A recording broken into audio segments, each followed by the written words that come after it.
Uh, this speech for this week, I'm going to be speaking on Proverbs 27:2. So thank you so much for being here. Proverbs 27:2 says, "Let another praise you, and not your own words, a stranger, and not your own lips." So a little bit of background on Proverbs. The book of Proverbs is part of the Ketuvim. The Ketuvim is a collection of books within the Bible that includes Job, Psalm, and Proverbs. Part of the overall Tanakh, which is a separate kind of book in the Bible. So for us, it's called the wisdom literature or the writings. We usually call that as Christians. That's what we call it.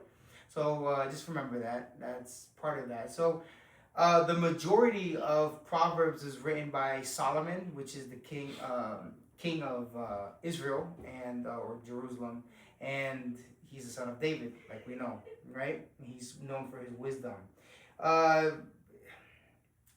Some scholars think that it was written around 1,000 years before Christ, but we have some new evidence that's showing maybe around 400 years before Christ is more attributed. So more than likely it could have not been written by Solomon, but the general consensus is that it was in around 1,000 or 1,014 years, according to the EBSCO website, which is an academic website for those that don't know.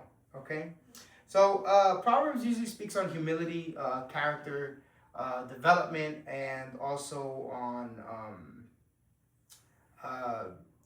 just character, reputation, how you should carry yourself, things like that.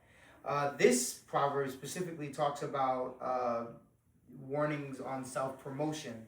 So, in other words, this proverb is talking about your credibility. Like, let your actions speak for themselves. Don't promote yourself. Let what you say and what you do speak for themselves, and let other people see that, and then they'll go and tell other people, hey, this guy, he's good at this or he's good at that, and then they promote you.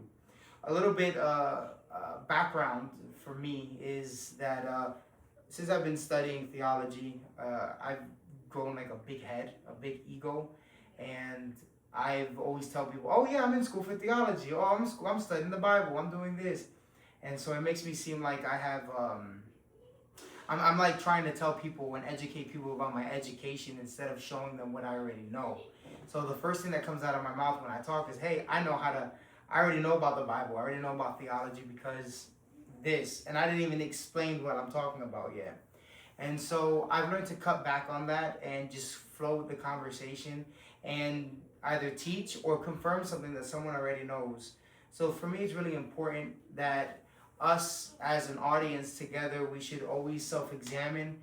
We should always make sure that we're not promoting ourselves and make our credibility speak let our acts and our speech speak for itself, and let other people see that so that they can then communicate to others how well we are at effectively communicating or how well we are at doing something. And that's pretty much my speech. It's a brief speech, but yeah, that's my speech for that. So Proverbs 27:2, and I'll go home and read it.